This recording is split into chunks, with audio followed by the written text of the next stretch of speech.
Hi there. Today I'm going to do a short review on my Hamilton Beach hot water kettle. I'm actually want to try to accomplish two things. First of all, and more obvious, I want to show how quickly this kettle comes to boil. It's a wonderful product. I love it. We use it a lot. We make a lot of iced tea. I also make kombucha tea. But let me just go over the features real quickly, and then I'll get into the second reason for the review. It is a glass pitcher. It removes from the electronic base, so you're not dragging a power cord around with you whenever you want to pour. It has a plastic handle with, I think this is just for looks, a stainless steel strip. Also on the lid. The lid locks in place. It has dual locks, so when you close it, you want to make sure that you close it all the way, that you hear it snap, and make sure you look, because you can hear it snap, but it might be open on one side. So we want to make sure it's flush all the way around. The reason for that is a safety feature.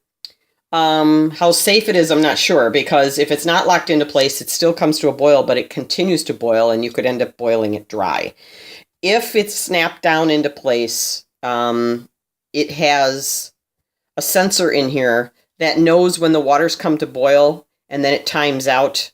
I'm not even sure how many seconds it is, and it shuts itself off, which is the nice feature. But it has to be shut down tightly for that to happen properly. All right.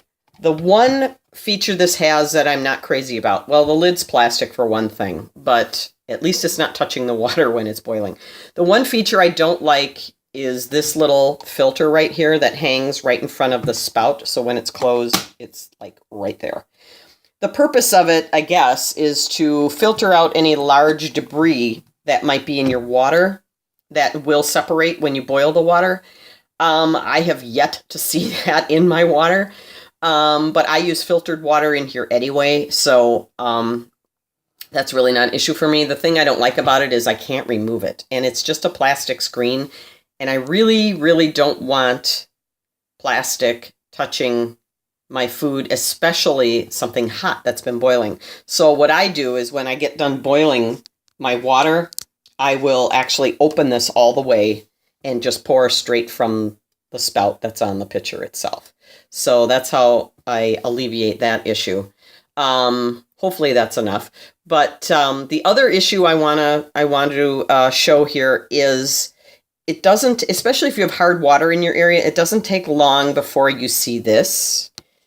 And I hope you can see that. It's like a dark ring it's like a semicircle, maybe 3/4 of the way around the bottom of the pot. The bottom of the pot is not glass, it is stainless steel, and there's a silicone seal around the edges to prevent leakage.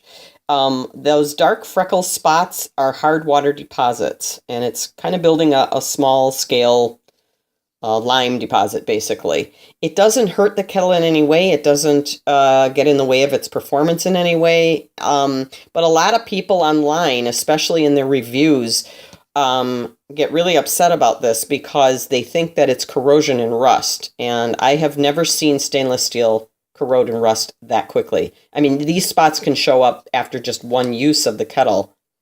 And especially if you have a lot of mineral deposits in your water, it's going to happen.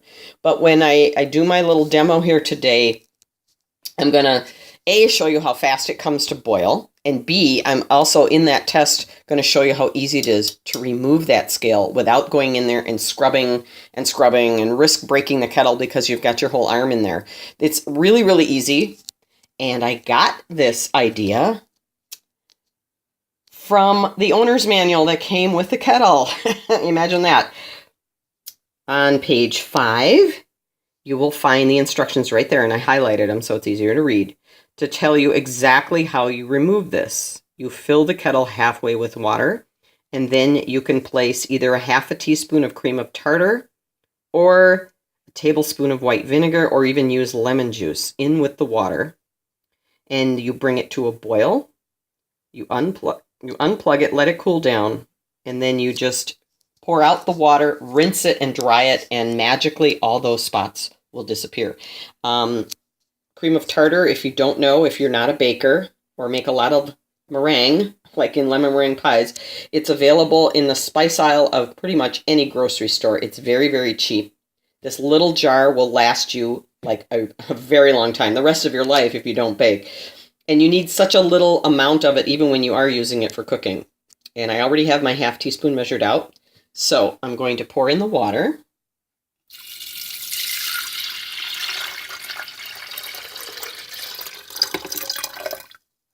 Okay. And then I'm going to put in my cream of tartar. All right. We're going to close it.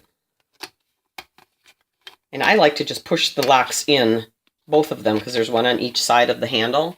And that way you know it's flush. And all I do is wrap my hand around. You can feel that it's in there flush. And to turn it on, you just flip the lever down, the switch. And it glows blue. That also tells you that it's on. So, I hope you can hear that. And you can see it. Well, with the cream of tartar in there, you can really see how fast the heat builds in there to bring it to boil.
Okay, so it's done boiling, And since this particular mix with the cream of tartar in it needs to cool down for a bit, I'm going to just open it up to let all the steam out, let that cool down a little bit faster.